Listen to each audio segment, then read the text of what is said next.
নির্বাচনের সর্বশেষ ৯টি কেন্দ্রে ফলাফল ঘোষণা করা হয়েছে। সেই জায়গা থেকে এখন পর্যন্ত ৮৩০টা ভোট পেয়ে রিয়াজুল রয়েছে দ্বিতীয় স্থানে এবং প্রথম স্থানে কিন্তু এগিয়ে গেছে রাকিব।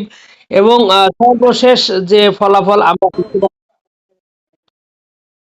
সাধারণ সম্পাদক হিসেবে খুব ভালোভাবেই এগিয়ে রয়েছে আলিম আরিফ, ৮২৫ ভোট নিয়ে দ্বিতীয় স্থানে রয়েছে এবং তার নিকটতম প্রতিদ্বন্দ্বী খাদিজাতুল কুবরা ৮২২ ভোট ছাত্র দলের।